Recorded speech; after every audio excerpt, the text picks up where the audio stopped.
अस्सलाम वालेकुम नाज़रीन, प्रोग्राम दो टोक के साथ मैं हूं आपकी होस्ट शुमायरा नवाज। नाज़रीन, अहम मामला आज दिन में खासा गहमा गहमी रही क्योंकि 27वीं आईनी तरमीम का अहम मामला था और जो PTI है वो भी खासी मुतहरिक हो चुकी है। क्या मामला है, क्या PTI जो है वो अपने बानी की रिहाई के लिए मुतहरिक हुई है, मज़ीद क्या होने जा रहा है, इस पर भी ज़रूर बात करेंगे। जबकि 27वीं आईनी तरमीम के मामला पर जो पार्टियों के रवाबित हैं वो आपस में खासे मजबूत होते दिखाई दे रहे हैं। सियासी गहमा गहमी है। बानी MKM ने इस्टेब्लिशमेंट को खुला खत लिख दिया है, इस पर भी जरूर बात करेंगे। बानी MKM ने सियासी सरगर्मियों के आगाज की इस्तदा कर ली है।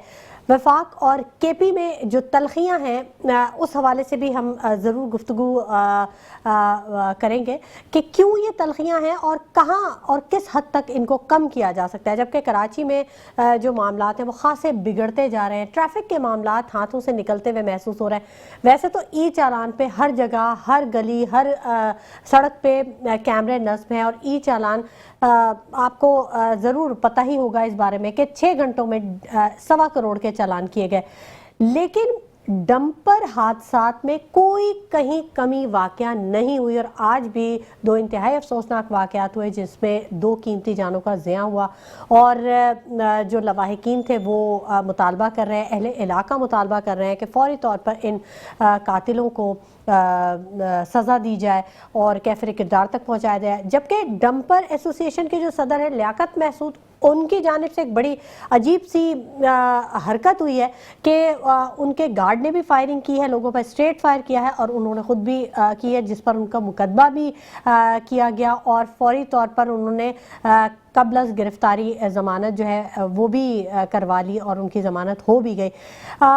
डंपर के मामलात पर, हादसात के मामलात पर, कीमती जानों के ज़िया के मामलात पर तमाम सियासी जमातें जो हैं वो एक प्लेटफॉर्म पे हैं कि इंसानी जान सबसे ज़्यादा अहम है और इस पर ज़रूर इक़दामात होने चाहिए ताकि कीमती जानों के ज़िया को बचाया जा सके। ये तमाम आज के टॉपिक्स हैं जिन पर हम बात करेंगे और अभी हमें ज्वाइन कर चुके हैं बैरिस्टर ख्वाजा नवीद, माहिर कानून है, किसी तारुफ के मोहताज नहीं है और उनसे हम बात करेंगे 27वीं आईनी तरमीम के हवाले से। अस्सलाम वालेकुम ख्वाजा नवीद साहब। ख्वाजा नवीद साहब, बहुत खुश आमदीद आपको अपने प्रोग्राम में करेंगे। आज बड़ा अहम दिन रहा, बहुत अहम मामलात हुए। जो 27वीं तरमीम का मामला है, वफाकी इख्तियारात और आईनी ढांचे में बड़ी तब्दीलियों की तैयारियां कर ली गई हैं। 27वीं आईनी तरमीम रवां माह ही पार्लियामेंट से मंजूर करवा ली जाएगी, यही बताया जा रहा है अब तक की इतलात के मुताबिक। कैसे देखते हैं आप इस 27वीं तरमीम को और क्या मुतवक्के है इससे? उसका ड्राफ्ट तो भी पेश नहीं हुआ कहीं भी, ना असेंबली में ना किसी के पास है, लेकिन जो अफवाहें हैं वो तो बड़ी खतरनाक हैं। बात औकात अफवाहें फैलाने वाले गलत अफवाहें भी फैला देते हैं, असल बात और होती है और फैलाते और हैं। अच्छा, तो उन्होंने बताया है कि जी जजेस को भी मजिस्ट्रेटों की तरह ट्रांसफर कर दिया जाएगा और उनके अभी जो कानून है उसमें यह है कि जज को एक सूबे से दूसरे सूबे में भेजेंगे तो जज का कंसेंट भी जरूरी है। अगर वो कंसेंट ना दे तो आप नहीं ट्रांसफर कर सकते। अच्छा, तो ये अमेंडमेंट खत्म हो जाएगी। इसके अलावा आर्टिकल 243 जिसके तहत आर्मी चीफ का अपॉइंटमेंट होता है, उसको भी सुना है कोई अमेंड करने की कोशिश कर रहे हैं। जी जी, अच्छा, तो अब ये जो सारी चीजें फिलहाल तो अफवाहें हैं, लेकिन जब असली सूरत में सामने आएगा तो कहेंगे कि भाई। अच्छा, चीफ इलेक्शन कमिश्नर की जो तकर्रुरी है उसमें जो डेडलॉक है उसको खत्म करने के लिए आर्टिकल 213 में भी तरमीम की जा रही है, तो ये भी एक अफवाह है? वो देखिए, अभी इस वक्त तो सारा कुछ उसको है ना, वो एक टीवी में ड्रामा आता था, वो बताता था बंदा बार बार कि पर्चे बनाएंगे भी हम और चेक भी हम करेंगे। तो वो तो ड्रामा था, लेकिन अब सचमुच वो आ गया डायलॉग कि पर्चे बनाएंगे भी हम और चेक भी हम करेंगे।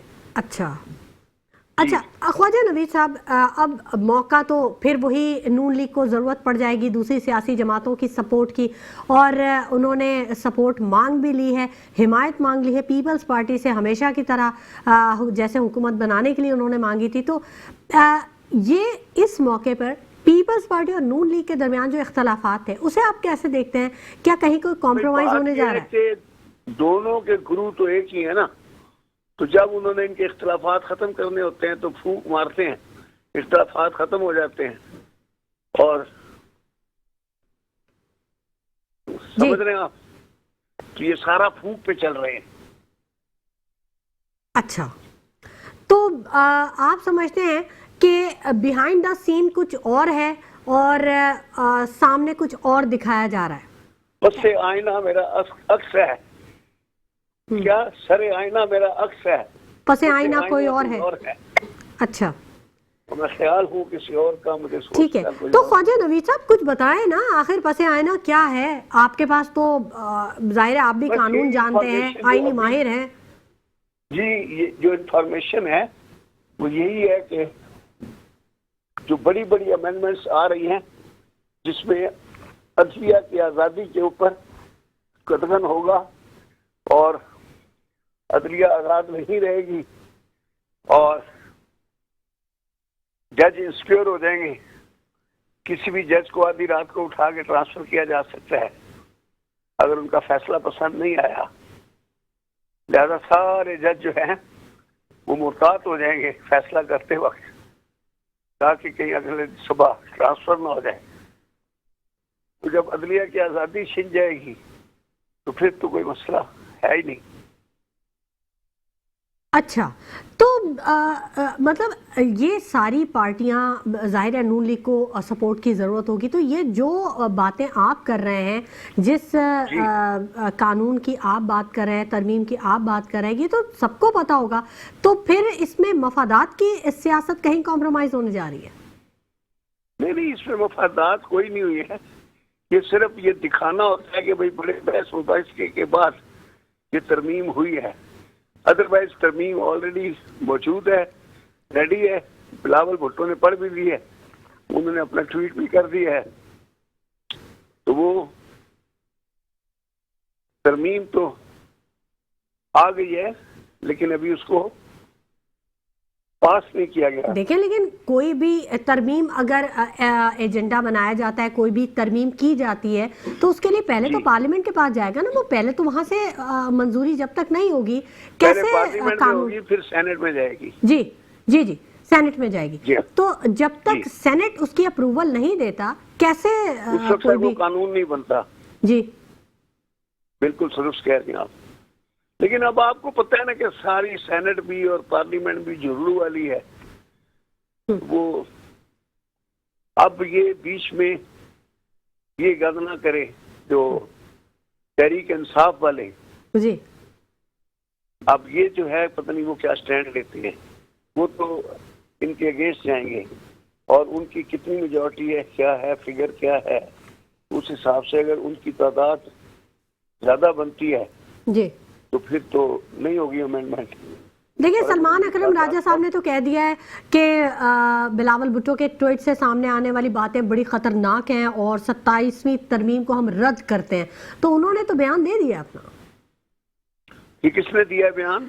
ये सलमान अकरम राजा साहब ने दिया है, पीटीआई के जो मरकजी हाँ, बिल्कुल ठीक दिया है। वो सही स्पोक्समैन है जी जी, कानूनदान है, उसने बिल्कुल सही बताया। और उनके स्पीकर का भी मैंने बयान पढ़ा है टीवी पे, वो भी कह रहे हैं कि हम किसी सूरत में इसको सपोर्ट नहीं करेंगे। तो ख्वाजा साहब, पीटीआई अगर इसको अपोज करती है तो इससे कोई फर्क पड़ेगा? अब डिपेंड करता है कि मेजॉरिटी अगर बन जाती है पीटीआई की तो फर्क पड़ेगा। अच्छा। और अगर वो मेजॉरिटी नहीं होती तो देखिए ना, एक वोट से भी वो पार्लियामेंट निज़ाम में होता है कि अगर मिसाल के तौर पे उनके 273 है और पीटीआई पूरी कोशिश करके 271 बनाती है तो 273 वाला जीत जाता है, 271 वाला रह जाता है, तो ये हो जाएगा।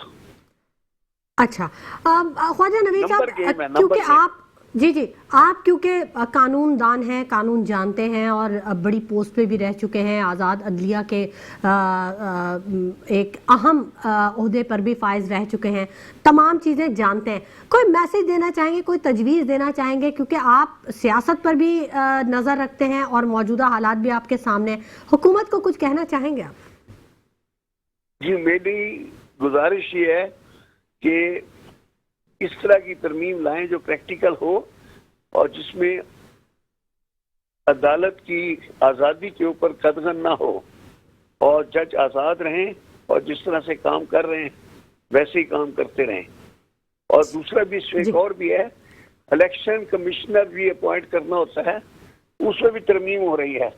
इलेक्शन कमिश्नर अपॉइंट करने के लिए अपोजिशन लीडर और जो हुकूमत का लीडर होता है, हाउस का जो हेड है, प्राइम मिनिस्टर, वो आपस में मशवरा करते हैं। उनके मशवरे से ये इलेक्शन कमिश्नर अपॉइंट होता है। तो इसमें देखिए, इलेक्शन कमिश्नर इस वक्त तो बहुत ही इम्पोर्टेंट है। सारे ट्रिब्यूनल, हर चीज उनके अंडर ही है। फॉर्म 47 के केसेस नहीं चल रहे हैं, तो अगर उसको भी अगर लोग पेट में ले लेते हैं अपने कंट्रोल में, तो बस फिर तो काम उतर गया। ठीक है, बहुत शुक्रिया बैरिस्टर ख्वाजा नवीद साहब कि आपने अपने कीमती वक्त में से हमारे प्रोग्राम के लिए वक्त निकाला। नाज़रीन, गुफ्तगू का सिलसिला जारी रहेगा, मजीद भी बात करेंगे हम, खास तौर पे कराची का मौजू हमारे प्रोग्राम का हिस्सा रहता है, लेकिन वक्त हो गया एक छोटे से ब्रेक का, कहीं मत जाएगा, हमारे साथ रहिए।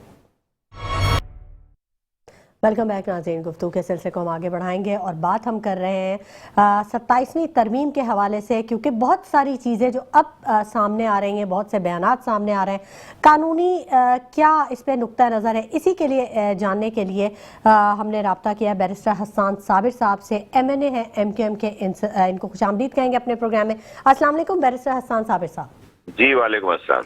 बैरिस्टर साहब, 27वीं आईनी तरमीम का अहम मामला है, वफाकी इख्तियारात और आईनी ढांचे में बड़ी तब्दीलियों की तैयारियां कर ली गई हैं, कैसे देखते हैं आप इसको? बिस्मिल्लाहिर्रहमानिर्रहीम। देखिए, जिस तरह से बाज़गश्त 2 दिन से हो रही है 27वीं तरमीम की, अभी इसका कोई ड्राफ्ट ना तो MQM के हवाले किया है फेडरल गवर्नमेंट ने, ना ही उसके बारे में कोई डिटेल शेयर की है। ऑब्वियसली कि कल जो है सेशन कॉल किया है और कल इसके बारे में अगर ऐवान में या MQM को किसी तौर पर अगर मुतला किया जाता है तो हम ज्यादा बेहतर अंदाज में बता सकते हैं। लेकिन इस वक्त जो सूरत हाल है, जो न्यूज के जरिए अगर हमारे इल्म में आई है कि इसमें जो तरमीम की जा रही हैं उसका मेजर ताल्लुक कॉन्स्टिट्यूशनल कोर्ट्स के साथ और 18वीं तरमीम के NFC के अवार्ड के साथ है। तो देखिए, MQM का तो देरीना मुतालबा रहा है कि NFC अवार्ड जो सूबों को दिया जाता है, उस NFC अवार्ड की तकसीम का तरीकेकार तब्दील किया जाना चाहिए।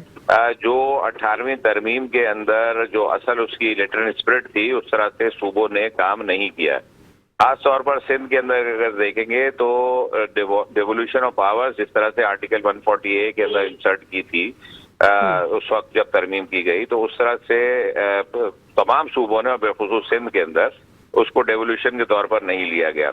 यहाँ तालीम के शोबे के अंदर देखें तो बतदरीज सिंध में और बिलखुसूस कराची के अंदर ग्राफ नीचे गिर रहा है। सेहत के शोबे में अगर देखें तो सिंध हुकूमत तो 3 सेंटर्स के नाम जरूर याद रखती है कि वो SIUT और किडनी सेंटर और तीसरा जो है वो सिविल जिना की बात कर देते हैं। लेकिन क्या इससे आम आदमी के इलाज मुआवजे के मसाइल हल हुए? नहीं हुए। आर्टिकल 25A ये कह रहा है कि तालीम जो है वो बुनियादी हक है हर बच्चे का, जिसकी उम्र 6 से 15 साल के दरमियान है।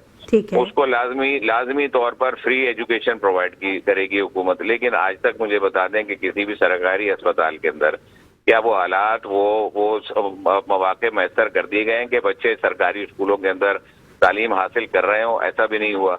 तो बहुत सारी ऐसी चीजें 18वीं तरमीम के अंदर तरमीम की अशद जरूरत है और ये आज से नहीं, हमारा देरीना मुतालबा रहा है कि इसको रिविजिट किया जाना चाहिए।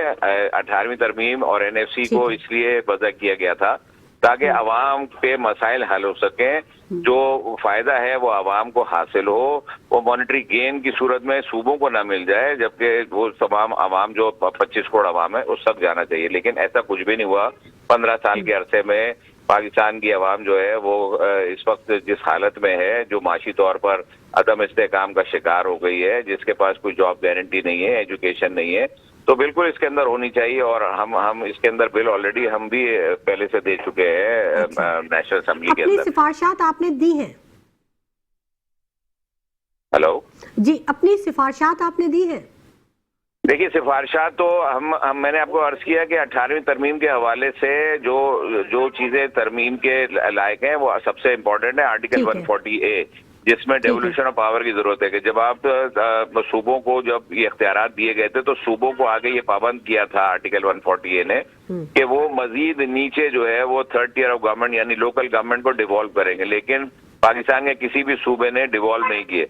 तो इसके ऊपर हमने सिफारिशात ऑलरेडी हमने नेशनल असेंबली और सेनेट में पेश किए और सुप्रीम कोर्ट तक से हमारे जो है जजमेंट हमारे हक में आ चुका है, एमकेएम के फेवर में आया 2022 में कि ये तमाम सूबे जो है फिलफौर जो है तमाम जो पॉलिटिकल एडमिनिस्ट्रेटिव और फाइनेंशियल मैटर्स है जो आइन कह रहा है उसको डिवॉल्व करें, जो कि आज तक नहीं हो सका। तो हम तो ऑलरेडी इसके ऊपर बात कर रहे हैं और अगर ये वाली बात अगर 27वीं तरमीम में आती है तो ये हमारी सिफारिशात के तहत ही आएगी। ठीक है, ठीक है। अच्छा, बैरिस्टर हसन साबिर साहब, अभी बात हो रही थी बैरिस्टर ख्वाजा नवीद साहब से। जाहिर है आप भी कानूनी माहिर हैं, वो भी कानूनी माहिर हैं, एक ही शोबे से आप दोनों का ताल्लुक है, आप यकीनन जानते होंगे, वाकिफ होंगे उनसे। जी जी। तो उन्होंने ये कहा कि अभी तक जो इतलात मौसूल हुई हैं, जो उन तक जो पहुंची हैं, तो वो ये कहते हैं कि आज़ाद अदलिया पे ये कदगन है, अदलिया की आज़ादी पे ये कदगन होगी 27वीं तरमीम जिस तरह से की जा रही है, जजेस के तबादलों के हवाले से जो खबरें आ रही हैं। तो आप समझते हैं कि आप इत्तेफाक करेंगे उनकी बात से? देखिए, मैं तो क्योंकि मफरूजे पे बात नहीं करूंगा, मेरे पास सामने इस वक्त तरमीम मौजूद नहीं है। ये वाली बात 26वीं तरमीम के अंदर भी सेटल की जा चुकी है कि जो जजेस के हाई कोर्ट जजेस ही सिर्फ हाई कोर्ट जजेस के मुतालिक ये आर्टिकल मौजूद है आइन में कि उनको अगर एक सूबे से दूसरे सूबे में ट्रांसफर होना होगा या करना होगा तो उसमें कंसेंट ली जाती है मुतालिका जज साहब की भी और मुतालिका दोनों हाई कोर्ट्स की जहाँ से ट्रांसफर हो रहे हैं और जहाँ ट्रांसफर किए जा रहे हैं। तो ये ऑलरेडी जो है वो आइन के अंदर शिक मौजूद है इसकी। अगर उसके अंदर कोई तरमीम आ रही है तो अदलिया के इख्तियारात पर तो मैं नहीं समझता कि किसी किस्म की कोई कदगन लगाई जा रही, कोई किसी को जबरदस्ती ट्रांसफर पोस्टिंग के बारे में तो कोई आर्टिकल शायद नहीं होगा। लेकिन अगर किसी तमाम डिपार्टमेंट्स के अंदर अगर आप देखें तो जो चीफ जस्टिस की इजाजत के बगैर तो ट्रांसफर फिर भी नहीं होगा ना। तो जो महकमे का सरबरा होता है वो किसी भी अपने सबऑर्डिनेट को किसी भी जगह पर ट्रांसफर कर सकता है। उस ट्रांसफर के लिए सिर्फ अदलिया के ऊपर बात की जा रही कि कदगन होगी, मैं नहीं समझता कि कोई कदगन होगी। अगर ट्रांसफर का प्रोसीजर तय होगा तो सरबरा के बगैर तो नहीं होगा। सरबरा जो होता है हर सूबे के अंदर उसका चीफ जस्टिस होता है और जो सुप्रीम कोर्ट है उसमें चीफ जस्टिस पाकिस्तान सरबरा होता है। ठीक है, ठीक है। इसमें जो सियासी जमातों का स्टांस है बिल्कुल वो मिलेगा। यहाँ एक और बड़ा अहम सवाल है हसन साबिर साहब, क्योंकि एमकेएम के आप एमएनए हैं तो मैं चाहती हूँ कि आप ज़रूर इस पर थोड़ी रोशनी डालें। बानी एमकेएम ने एस्टैब्लिशमेंट को खुला खत लिख दिया है, ये क्या मामला है? बानी एमकेएम ने सियासी सरगर्मियों के आगाज़ के लिए इस्तदा की है? देखिए, ये इस बारे में तो मेरे इल्म में कोई ऐसी चीज नहीं है। अगर ये मामलात वो उनके कोई रिप्रेजेंटेटिव दे सकते हैं, लेकिन एमकेएम का सारे सिलसिले से ना तो कोई ताल्लुक है ना ही मेरे इल्म में ये बात है कि उन्होंने कोई सदा की है या कोई चीज लिखी है इस बारे में। अच्छा, ठीक है। और सियासी माहौल में अब जाहिर है क्योंकि आप कानूनी माहिर हैं, ये जो सूबों और विफाक के दरमियान जो चपकलिश का एक मामला होता है, कितना ये पावरफुल हो सकता है? क्योंकि विफाक और सूबे की लड़ाई में अवाम का बड़ा नुकसान होता है, तो इसके लिए क्या अथॉरिटीज़ होंगी अवाम के पास कि वो इसमें कुछ अपना कह सकें या कोई किरदार अदा कर सकें? देखिए, हम तो ये समझते हैं कि पाकिस्तान के अंदर इस वक्त नागुज़ीर है कि एडमिनिस्ट्रेटिव सूबे जो हैं वो और बनने चाहिए पाकिस्तान के अंदर। देखिए, ये जो आबादी का तनासुब है उस हिसाब से अगर आप देखें तो पाकिस्तान में 4 सूबों के अंदर 25 करोड़ लोग रह रहे हैं। ये किसी भी तौर पर दुनिया के किसी मुल्क के अंदर भी अगर आप देखें तो शायद आबादी की तकसीम के लिहाज से ये मुनासिब नहीं है। अवाम तक अगर उनके वसाइल को सही तौर पर डिलीवर करना है तो नए शहर भी बनने चाहिए, नए सूबे भी बनने चाहिए, ताकि लोगों के जो मसाइल हैं उनको जल्द अज जल्द हल किया जा सके। अगर पाकिस्तान में इस्लामाबाद के बाद कोई शहर नहीं बन सका तो ये भी एक बहुत बड़ा संजीदा मसला है और ये हल तलब मसला है। क्या ऐसा मामलात रह जाते हैं। देखिए, अगर तहजीबी तौर पर, सकाफती तौर पर और तारीखी तौर पर किसी को जो है अपनी सरजमीन से मोहब्बत है तो वो होनी चाहिए, लेकिन तकसीम करके उसको कहीं पर शिफ्ट नहीं किया जा रहा। उसका नया नाम भी उसी नाम पर दोबारा भी रखा जा सकता है। तो इस बारे में एक सीरियस डिबेट होनी चाहिए सूबों के अंदर, और वो आबादी के तनासुब से जो देखें लैंड जो कानून है ना, वो लैंड एक्ट है, एक मौजूद है आइन क्या कहता है साबिर साहब इसमें? देखिए, आइन तो इस वक्त ये कहता है कि जिस सूबे के अंदर मजीद सूबे दरकार हो वहाँ उस सूबे की सूबाई असम्बली जो है वो 2/3 मेजॉरिटी से करारदाद मंजूर करे, तब जाकर वो वफाक को इस बात को अपनी करारदाद जमा कराए और फिर जो है वो वफाक इस आइन को तब्दील करके और एक नया सूबा क्रिएट कर सकती है। तो कैटेगरी क्या है कि आइन में कैटेगरी क्या है? आबादी का तनासुब बढ़े तो आइन तो देखें, आइन को तब्दील करने का इख्तियार तो पार्लियामेंट के पास और इस मुल्क के शहरियों के पास मौजूद है ना। नहीं, तो कहीं कोई ऐसी शिक मौजूद है हसन साहब, मैं ये पूछना चाह रही हूँ, कहीं कोई ऐसी शिक मौजूद है कि किसी शहर की आबादी अगर 4 करोड़ हो या फर्ज करें 6 करोड़ हो गई है, तो अगर 1 करोड़ से ज्यादा या 2 करोड़ से ज्यादा आबादी हो तो उसे सूबे का दर्जा मिलना चाहिए, अलग एक सिटी का दर्जा मिलना चाहिए? ऐसी शिक है? देखिए, ये वाली बात इस वक्त सूबे की हैसियत में मौजूद नहीं है, लेकिन डिस्ट्रिक्ट के लिहाज से मौजूद है। कराची शहर के अंदर आबादी के तनासुब से 7 सूबे कर दिए, 7 डिस्ट्रिक्ट बना दिए इसी सिंध की पीपल्स पार्टी की गवर्नमेंट ने। तो वो जो आबादी के तनासुब से उन्होंने 7 डिस्ट्रिक्ट बनाए शहर के अंदर, तो उनको ये एहसास भी होना चाहिए कि सूबे के अंदर अगर 5.5 करोड़ से ज्यादा लोग रह रहे हैं और उनकी एडमिनिस्ट्रेशन और उनके मसाइल को हल करने में हुकूमतें, सूबाई हुकूमतें नाकाम हो रही हैं, तो अगर उनको 2 या 3 सूबों में तकसीम कर दिया जाए, सिंध के नाम से ही कर दिया जाए, 1 2 3 कर दें भाई, इसमें कौन सा झगड़ा है यार। खुद ही बन जाए, वहाँ का भी वजीर आला खुद बन जाए, वहाँ के भी गवर्नर खुद बन जाए, वहाँ की भी वजारतें और मेयर सारा अपने पास रख लें, लोगों के मसाइल तो हल कर लें। मसाइल हल करने में तो दिक्कत पेश आ रही है। इसी तरह पंजाब के अंदर अगर 4-5 सूबे बनाए जा सकते हैं, बलूचिस्तान के अंदर 4-5 सूबे बनाए जा सकते हैं, एडमिनिस्ट्रेटिव मामलात को हल करने के लिए जितने लैंड के हिसाब से उसको किया जाएगा उतने इस मुल्क की बेहतरी हो सकती है। लेकिन तो कहीं ना कहीं हसन साहब सोच तो ये भी है ना कि पावर जो है वो डिस्ट्रीब्यूट हो जाएगी। देखिए, पावर तो अवाम के पास है ना, पावर तो अवाम के पास ही रहनी चाहिए। पॉलिटिकल पार्टीज के पास तो अवाम की पावर ही होती है। क्या ये इंडिविजुअल के पास पावर होनी चाहिए? क्या इंडिविजुअल लोग इसको जो है एंजॉय करते रहेंगे और अवाम के मसले जूझ के तू रहेंगे? पिछले अब ये 50 सालों से आप सन 71 के बाद अगर लगा लें, स्पेशली 1973 के बाद लगा लें, तो ये पाकिस्तान बतदरीज तरक्की में नीचे ही आता रहा, ऊपर तो नहीं गया। और फिर उसमें स्पेशली सिंध की सूरत हाल देखें और इस शहर कराची की सूरत हाल देखें कि कराची की अबतर से अबतर सूरत हाल होती जा रही है। यहाँ भी आपने कल डीआईजी साहब ट्रैफिक साहब का बयान सुना होगा कि दुबई के मुसाबकत रखने वाली शहर की सड़कें कहाँ मौजूद हैं कराची के अंदर, जब उन्होंने ये फरमाया कि शाहराह फैसल दुबई की सड़कों से मिलती जुलती है। शाहराह फैसल, शाहराह कैदीन, कारसाज रोड और उन्होंने डिफेंस क्लिफ्टन की सड़कों को ये कहा कि ये दुबई से मुसाबकत रखती है, दुबई की तर्ज पे सड़कें, तो यहाँ पे तो ई चालान किया जा सकता है। तो ये तो सोच हो गई है पढ़े लिखे लोगों की। हम तो ये सोचते थे कि सीएसएस अफसर अगर पढ़ लिख के आता है तो उसके पास वो नैरो माइंड नहीं होना चाहिए, उसके पास भी वसी तजर्बा भी और वसी दिमाग भी होना चाहिए। ठीक है, और सड़कें तो जो हैं सो हैं, लेकिन ई चालान के लिए जो कैमरे ई चालान कर रहे हैं वो उन डंपर्स के कितने चालान करते हैं जो तेज रफ्तारी से चल रहे होते हैं?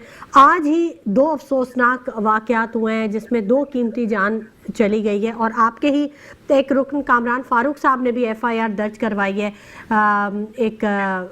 इसी कीमती जान के हक में मुकदमा दर्ज करवाया है।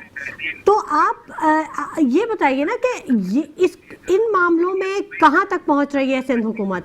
क्या कर रही है वो सिंध हुकूमत? डंपर को कंट्रोल नहीं कर सकती। लियाकत महसूद साहब जाके उस जो बेचारा मकतूल है उसके घर पे जाके वो फायरिंग कर रहे हैं, उनका सिक्योरिटी गार्ड फायरिंग कर रहा है, पूरी जो वीडियो है वो वायरल हो गई। देखिए, सिंध हुकूमत की तो नाअहली नहीं है, ये मैं कहता हूँ, ये उनकी प्लानिंग है। नाअहली तो वो होती है ना कि वो फिर नजर आए कि भाई ये नाअहल लोग हैं, इनको जगह से हटा देना चाहिए। ये प्लानिंग के तहत कर रहे हैं। शहर की तबाही जो है, इसकी क्या वजह है? देखिए, कोई भी हुक्मरान क्यों कोई शहर तबाह करेगा? वो तो अपने आगे आने वाले वक्त के लिए शहर को अच्छा बनाएगा ताकि लोग उसको ज्यादा से ज्यादा वोट दें। ये जिस तरह से 5000 साल की तहजीब मोहनजोदड़ो के से मुतासिर है, ये मोहनजोदड़ो की तर्ज पर इस सूबे को चला रहे हैं, और मोहनजोदड़ो की तेजीब से मुतासिर होने के बाद इन सड़कों का भी उसी तरह से हाल कर दिया। आप ये बताएं कि ये गुलिस्तान जौहर में आबादी, गुलिस्तान जौहर में 15 लाख से ज्यादा लोग रहते हैं। ये रेड लाइन मंसूबा पिछले 2-2.5 साल से चल रहा है और तात्तुल का शिकार हुआ है। इसके बावजूद जो पैरेलल रोड थी गुलिस्तान जौहर के अंदर थी, अंडरपास खोद के भी 1 साल हो गया, इनको अंडरपास भी नहीं से बन रहा। ये नाअहल नहीं, ये प्लानिंग के तहत कर रहे हैं, लोगों को परेशान कर रहे हैं, लोगों को इंगेज करते हैं इन मामलात में। फिर वो जो डाकुओं का राज इन्होंने कायम किया हुआ है, ये सारी चीजें पिछले 17 साल से हुकूमत कर रहे हैं। 2008 से मुसलसल हुकूमत में है पीपल्स पार्टी, लेकिन ये राज कर रहे हैं इस वक्त। ये फतह करने निकले हुए हैं इस शहर को, हैदराबाद को, इस शहर को फतह करने के लिए निकले हुए हैं। इनका इससे कोई कंसर्न नहीं है कि इस शहर में रहने वाले लोग जिस परेशानी, जिस कर्ब से गुजर रहे हैं। हम सिर्फ ये क्यों देख रहे हैं कि परेशान हो रहे हैं? कितनी सांस की बीमारियां, कितनी पेट की बीमारियां, कितनी आंखों की बीमारियां इस शहर में इन इफेक्टेड एरियाज के अंदर लोगों को हो रही है। जहां तक आपने डंपर की बात की है, तो ये डंपर माफिया और सिंध हुकूमत का गठजोड़ है आपस में। ये प्रोटेक्शन दे रहे हैं इस डंपर माफिया को भी। ये उसको आपने उसका स्टेटमेंट सुना होगा उसका महसूस का, जब उसने कहा कि मुझे एसएसपी ने कहा कि आगे आपकी गाड़ी वहां पर खड़ी है, ये आग लगा देंगे, वहां पहुंच जाओ। तो उसको कौन इन्फॉर्म कर रहा है, कौन वहां पे भेज रहा है और क्या कह के भेज रहा है, वो ये पूरी डिटेल तो नहीं बता रहा। लेकिन सिंध हुकूमत की इसमें उसके साथ गठजोड़ नजर आ रही है। अब हम अपने तौर पर जितनी कार्रवाई उसके अंदर कानूनी कर सकते हैं वो हम करने की कोशिश करते हैं, लेकिन कानून इस वक्त जो है वो फेवर करता है, क्योंकि सारी इंतजामिया जो है वो सिंध हुकूमत के हाथ में है। तो हसन साबिर साहब, रवां बरस हैवी व्हीकल्स की टक्कर से 81 लोग जाँ बहक हुए हैं। सिर्फ अभी साल पूरा भी नहीं हुआ और ये 81 लोगों का फिगर आया, जबकि 569 जो लोग हैं वो तो वैसे ही ट्रैफिक हादसात का शिकार हो गए। ये फिगर तो अल्लाह ताला ने फिर भी महफूज रखा है शहर, वरना ये जो डंपर माफिया, टैंकर माफिया जो सड़कों पे 24 घंटे दंदनाते फिर रहे हैं, इसमें कोई शक नहीं कि ये हजारों में पहुंच जाएगा। कोई शक नहीं है इसके अंदर, क्योंकि उनको कोई देखिए, वो ना तो वो मुकामी लोग हैं, ना उनको यहाँ के रहने वालों से, यहाँ के सड़कों पे चलने वालों से कोई हमदर्दी है। वो आगे यहाँ के लोगों के ऊपर स्ट्रेट फायर अगर कर रहे हैं तो आपको उनकी ज़हनियत का अंदाजा होना चाहिए। तो ये जो सूरत हाल बर्पा की गई है, मैंने आपसे अर्ज किया कि ये सिंध हुकूमत की प्लानिंग का हिस्सा है, ये नाअहली का हिस्सा नहीं है। नाअहल होते तो उनको कब के जो है वो खुद शर्मिंदा होकर उनको हट जाना चाहिए था, लेकिन ये प्लानिंग के तहत कर रहे सारे काम। कानून इस बारे में बिल्कुल खामोश है कि हुकूमत क्या कर रही है। जब सारा इस वक्त सिस्टम वो चला रहे सिस्टम का नाम तो हमने सुना भी इन्हीं के जरिए है कि ये सिस्टम पूरा अपने हाथ में लिए हुए हैं। मुख्तलिफ लोगों को मुख्तलिफ तरीके से इन्होंने नवाजा हुआ है, तो वो सिस्टम जिस तरह से चल रहा है इसी तरह से ही चलाते रहेंगे जब तक ये हुक्मरानी करेंगे। ठीक है, बहुत शुक्रिया बैरिस्टर हसन साबिर साहब कि आपने अपने कीमती वक्त में से हमारे प्रोग्राम के लिए वक्त निकाला। नाज़रीन, गुफ्तगू का सिलसिला जारी रहेगा, वक्त हो गया एक ब्रेक का, हमारे साथ रहिएगा। वेलकम बैक नाज़रीन, गुफ्तगू के सिलसिले को हम आगे बढ़ाएंगे और अच्छी बात यह है कि जमात इस्लामी से नजीब अयूबी साहब ने हमें ज्वाइन कर लिया है, ऑन कॉल हमारे साथ मौजूद है, उनको खुशामदीद कहेंगे। अस्सलाम वालेकुम नजीब अयूबी साहब। वालेकुम अस्सलाम। नजीब साहब, 27वीं तरमीम का मामला है और हतमी प्लान तैयार कर लिया गया है। बड़ी बड़ी चीज़ें सामने आ रही हैं, वफाकी इख्तियारात में इजाफा है, NFC अवार्ड है, आइनी अदालतों का क़याम है, जजेस के तबादलों समेत अहम इस्लाहात की जाएंगी। कैसे देखते हैं आप इसको? फ्रॉड है, बिल्कुल फ्रॉड है, 2 नंबरी है। ये मुस्तकिल इन्होंने अदालत को ट्रैप कर लिया, अदालत को अपने काबू में करना है, दीगर तमाम चीज़ों को अपने काबू में करना है। एक ऐसा निज़ाम चल रहा है कि ऐसा लगता है कि जमहूरी चेहरे तो कुछ और हैं, ये सब फॉर्म 47 वालों को सामने रखा हुआ है और पीछे कहीं और से डोरें हिल रही हैं। अब आखिरी चीज़ ये रह गई थी, 26वीं तरमीम जो थी उस वक्त भी जमात इस्लामी ने कहा था कि ये गलत हो रहा है, इससे जो जमहूरी अमल है वो मुतासिर होगा। सिर्फ जमात इस्लामी ने मुखालिफत की, बाकी सब जो अपोजिशन के नाम पे सियासत करते हैं सब के सब जो है वो हाथ मिला के उनके साथ बैठ गए और भारी अक्सरियत से वो मंजूर करा ली गई। एक भी वोट मुखालिफ में नहीं पड़ा। जमात इस्लामी अदालत में भी गई, अदालत में भी रुलते रहे हम। अब ये 27वीं तरमीम लेके आ गए हैं। जो थोड़े बहुत एक आध दांत बच गया था अदालत की मुंह के अंदर, उस दांत को भी ये निकालना चाह रहे हैं। तो फिर हर किस्म की, अब ये कि उनके ऊपर एक प्रेशर होगा कि आपका बगैर बताए कहीं भी तबादला कर दिया जाएगा। अब वो कैसे फैसला दे सकता है? फैसला देने के तो काबिल वो 26वीं तरमीम के बाद रहा ही नहीं। भाई आइन किधर गया? आइन का आपने चेहरा क्यों बिगाड़ दिया? आइन के अंदर सारी चीजें सराहत के साथ, तफसील के साथ मौजूद हैं। हर इदारे का रोल डिफाइन हुआ है। आपको हर दफा आने के बाद ये क्या जरूरत पड़ती है कि अपनी मर्जी से आप कटिंग शुरू कर देते हैं आइन के कपड़े की, और ऐसी तैसी करके अब धज्जियां बिखेर दी हैं उस आइन की जो कि बड़ी मुश्किल से मंजूर हुआ था। तो अब मुझे बताइए ना कि इसको कौन मुस्लिम आदमी कहेगा कि ये जी बहुत अच्छा है, जिसके नतीजे में सिवाय इसके कि आप पूरे के पूरे आइन को यरगमाल बनाकर अपनी मर्जी के फैसले सादिर करवाना चाह रहे हैं। लेकिन मैं समझता हूं कि ये पूरी कौम के साथ 25 करोड़ अवाम के साथ एक जुल्म का सिलसिला है जो जारी रखा हुआ है। आपने इससे पहले जो आप साफियों के खिलाफ कानून लेके आए तो साफियों की आपने नसबंदी कर दी। उसके बाद आप अदालत के चक्कर में पड़े, आपने अदालत की नसबंदी कर दी। इसके बाद आप इदारों के चक्कर में पड़े, इदारों का बेड़ा गर्क कर दिया। आप मुल्क, आप कह दें यार हम इनसे मुल्क नहीं चल रहा, इन चेहरों से हम चलाएंगे, तो चला लीजिए आप मुल्क। अच्छा। लेकिन इस तरीके से ड्रामेबाजी तो ना करें, ये तो जुल्म है। ये 25 करोड़ अवाम के साथ आप अजीब खिलवाड़ करते हैं। हर 3 साल के बाद, 2 साल के बाद ये पीपल्स पार्टी, नून लीग और उनके मौलाना साहब और ये सब मिलके और ये सब एक नया निजाम बना लेते हैं। तो अवाम की जमहूरियत कहाँ गई? अवाम की राय कहाँ गई? आवाम की जमहूरियत की आप बात कर रहे हैं नजीब अयूबी साहब, यहाँ आवाम की कीमती जानें डंपरों के नीचे आ रही हैं। ई चालान के लिए एक बेल्ट ना लगने पे या एक हेलमेट ना पहनने पे 25-25 हज़ार के चालान हो रहे हैं और यहाँ एक कीमती जानें ज़ाया हो रही हैं, डंपर के टायरों तले रौंदी जा रही हैं और कोई पूछने वाला नहीं है। इसको आप क्या कहेंगे? जुल्म है। मैं तो जनाजे से आ रहा हूँ, मैं और मुनीम जफर और तमाम साथी जनाजे में हैं हमारे, वहां से आए हैं। यानी एक दिन में 4 जनाजे उठा रहे हैं।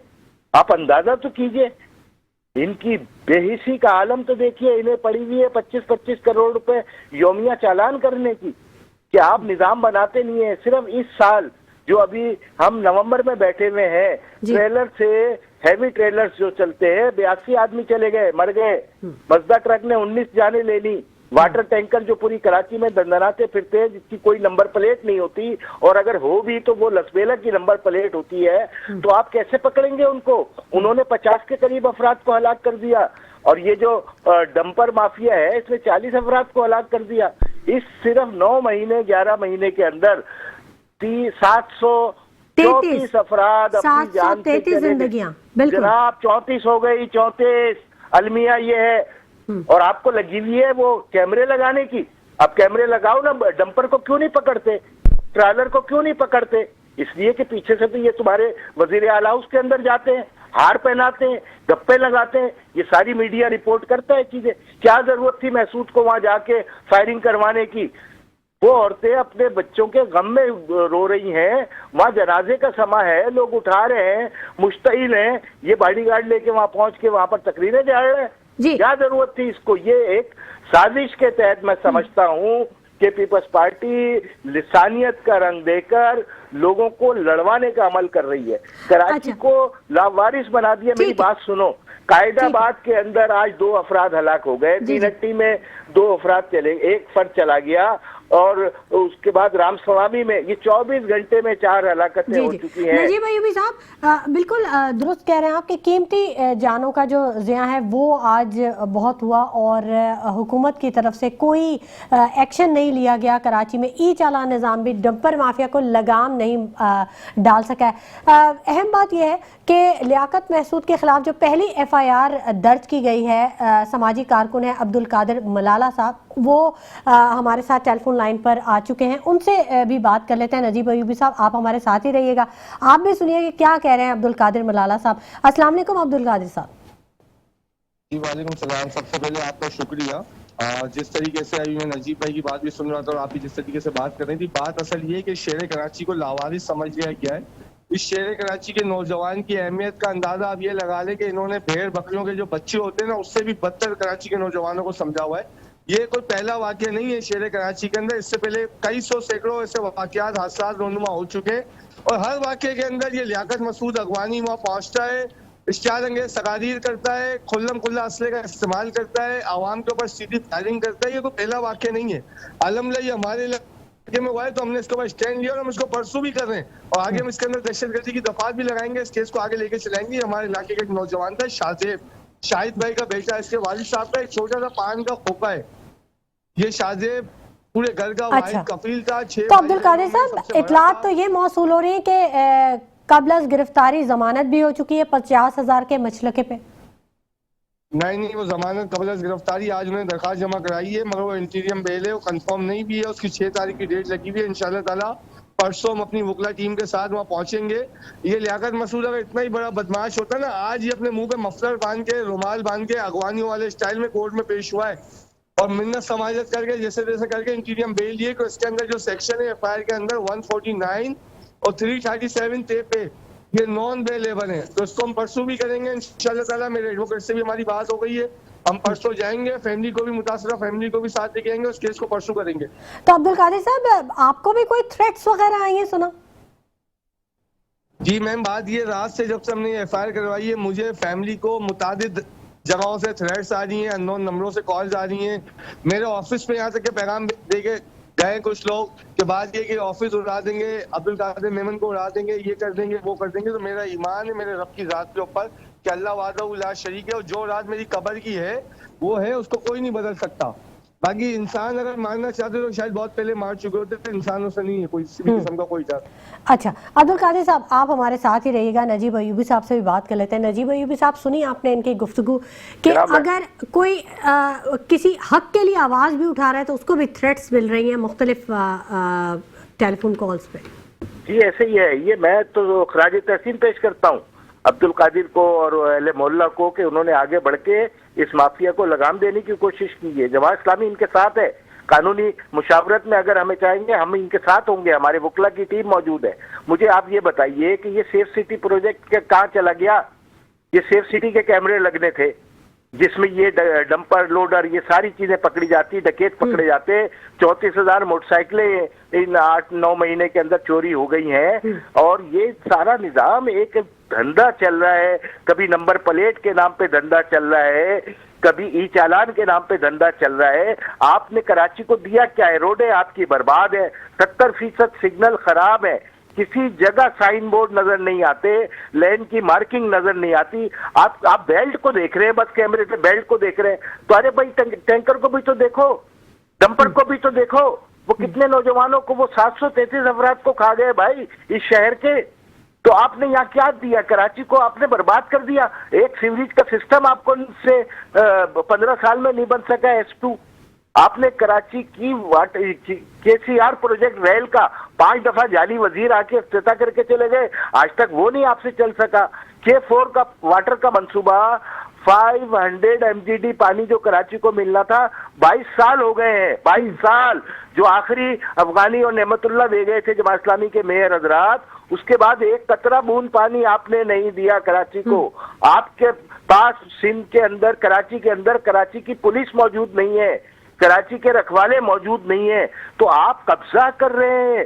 बाहर से नफरी को लाकर आप कराची के ऊपर कब्जा कर रहे हैं, पैसे बटोर रहे हैं। आप अब्दुल कादिर मेमन साहब को सपोर्ट करेंगे, मुलाकात मैं खराज तहसीन पेश करता हूं और मैं चाहूंगा कि उनसे मुलाकात हो और हम उनको कानूनी माविनत करेंगे इस मामले में। कोई धमकी देता है तो जमात इस्लामी पहले आगे आएगी, हम कहेंगे इन बदमाशों की धमकियां।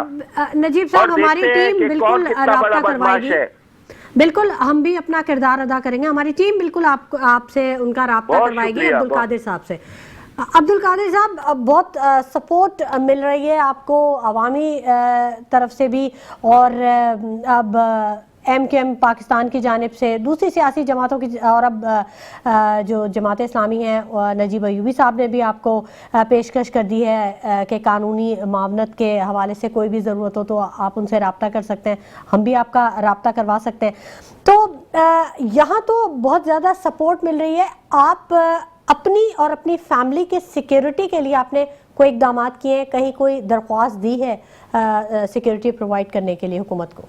फौरी तौर के ऊपर गार्डन पुलिस स्टेशन के अंदर एक दरखास्त मैंने जमा करवा दी है, जिसके अंदर मैंने ये चीज मेंशन की है कि लियाकत मसूद के खिलाफ कल जब मैंने FIR लॉन्च कराई है उसके बाद से मुझे मुताबिक जगहों से थ्रेट्स मिल रही हैं, जिससे मेरी फैमिली का भी डिस्कस मैंने किया है, जिक्र उसके अंदर सादा किया, अपना भी किया। मेरी एक बहुत बड़ी टीम है। मैंने अभी तक अपने इदारे का नाम कहीं पे मेंशन नहीं किया, ना मुझे जरूरत है, क्योंकि अल्लाह का शुक्र है मुझे शहर कराची की आवाम पब्लिक जानती है, मुझे अपनी पब्लिसिटी नहीं चाहिए। मगर बात ये हमारे इलाके का एक सानिया था, शहर का बेटा था, वो कोई बकरी का बच्चा नहीं था कि एक नौजवान को एक डंपर ने कुचल दिया, उसके बाद उसके सदर आते हैं, वो खुल्लम खुल्ला फायरिंग करते हैं नियत्ते नौजवानों पे, माओ बहनों पे। बात ये, आप अगर आए थे, अब ये कह रहे हैं कि हम दाद रसी करने आए थे, तो दाद रसी जो करने आता है उसका रवैया इस तरीके से होता है? कभी भी नहीं होता। वो आता है, हाथ पांव जोड़ के आता है, चार बातें भी सुनता है, क्यों आप गलत हो, आप गलती पे आपके डंपर ने एक नौजवान को कुचला है। वो नौजवान जिसकी 4 महीने पहले शादी भी है, जिसकी बीवी 3 माह की हामला है, उसके दिल के अंदर क्या अरमान होंगे, क्या खुशियां होंगी। और वो नौजवान जो अपने घर का वाहिद कफील है, जो अपने बाप का, अपनी बहनों का, अपनी माँ का, अपनी बीवी का बाजू है, उस नौजवान को कुचल दिया। उसके बाद बदमाशी करना। तो बात ये, हम कराची की अवाम, वजीर दाखिला सिंध, वजीर आला सिंध, वफाकी वजीर दाखिला, वजीर आजम पाकिस्तान, सदर पाकिस्तान और बिलखसूस फील्ड मार्शल आसिम मुनीर साहब, जिनकी तारीफें डोनाल्ड ट्रंप साहब कर रहे हैं, हमारी आपसे रिक्वेस्ट है, यार मेहरबानी करें, कराची के नौजवानों पे, कराची की आवाम पे, कराची की पब्लिक पे। ये कराची चलता है तो पूरा पाकिस्तान चलता है। हमने कल भी कोई ऐसी हरकत नहीं की कि जिससे इश्तिहार फैले। हम अभी भी यही बात कह रहे हैं कि जिनकी गलती है उनको कानून के कशेरे में लाया जाए, उनको कैफे किरदार तक पहुंचाया जाए। ये पहला सानिया नहीं है, ये पहला स्टैंड हमने लिया है, ताकि आइंदा अल्लाह ना करे ऐसा कोई हादसा रुनुमा हो, लोगों को हिम्मत मिल सके। अब्दुल कादिर साहब, आप साथ ही रहिएगा, नजीब अयूबी साहब से भी बात कर लेते हैं, वक्त अब कुछ कम रह गया। नजीब अयूबी साहब, अपील की जा रही है, मुतालबात किए जा रहे हैं, क्या उम्मीद है? देखें, असल चीज सिस्टम का बिगाड़ है, इस सिस्टम को रोकना होगा, निजाम को तब्दील करना होगा। ये जो अभी गवर्नर को मैं सुन रहा था, ये फरमाते हैं कि ये चालान का निजाम, तो भाई दस्तखत तो तुमने ही तो किए।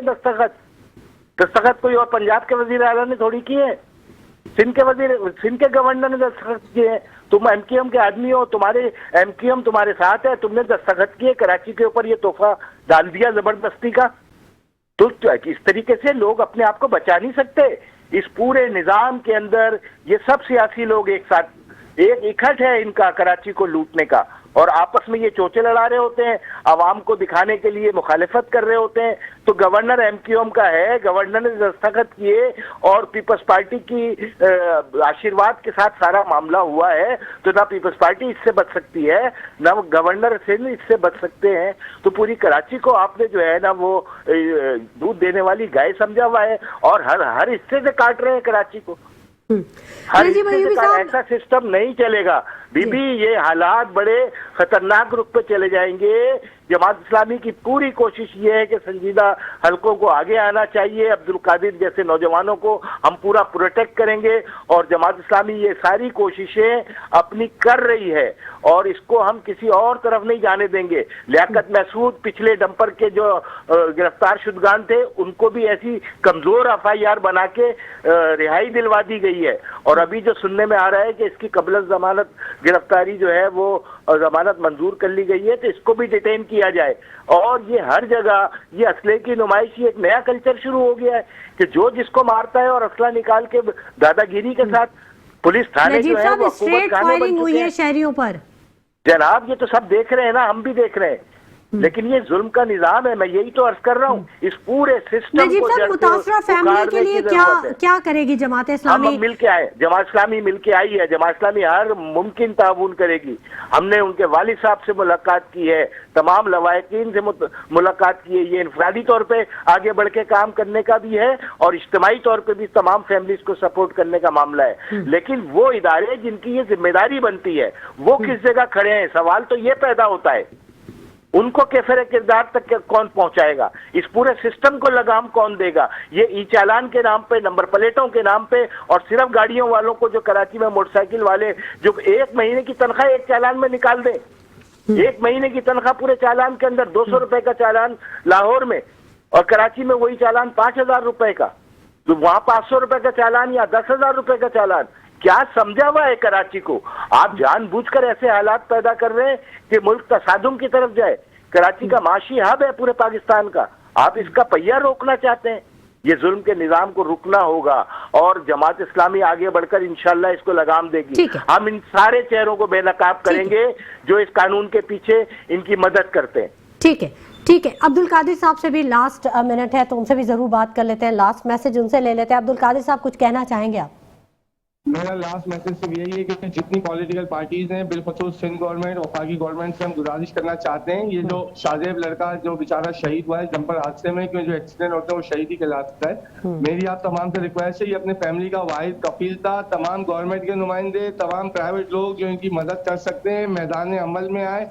वो बहुत परेशान है, बहुत बुरी कंडीशन है उनकी फाइनेंशियली। जो जाने वाला था वो तो चले गया बेचारा, मैं मजीद पीछे उनको बड़े मामलात है, तो हुकूमत वक्त मैदान में आए और उनके लिए कोई इमदाद का ऐलान करे। और जो लोग इस पूरे वाक़े के अंदर मुलविस हैं, जिन्होंने स्टेट फायरिंग की, जिन्होंने डंपर चढ़ाया, जिन्होंने इश्तियाल अंगेज तकारीर की, उन सबके खिलाफ सख्त से कानूनी कार्रवाई अमल में लाई जाए। बहुत शुक्रिया। ठीक है, बहुत शुक्रिया अब्दुल कादिर मेमन साहब के आपने वक्त दिया। बहुत शुक्रिया नजीब अयूबी साहब के आपने अपने कीमती वक्त में से हमारे प्रोग्राम के लिए वक्त निकाला। बहुत शुक्रिया बैरिस्टर हसन साबिर साहब, बहुत शुक्रिया बैरिस्टर ख्वाजा नवीद साहब कि आपने हमें वक्त दिया। नाज़रीन, निज़ाम की तब्दीली की बात की जा रही है, सियासी दर्जे हरारत अपने उरूज पर पहुँच रहा है, हवाएं क्या रुख इख्तियार करेंगी ये तो आने वाला वक्त ही बताएगा। इसी के साथ शुमारा नवाज को इजाज़त दीजिए, अपना बहुत ख्याल रखिएगा। अल्लाह निगहबान।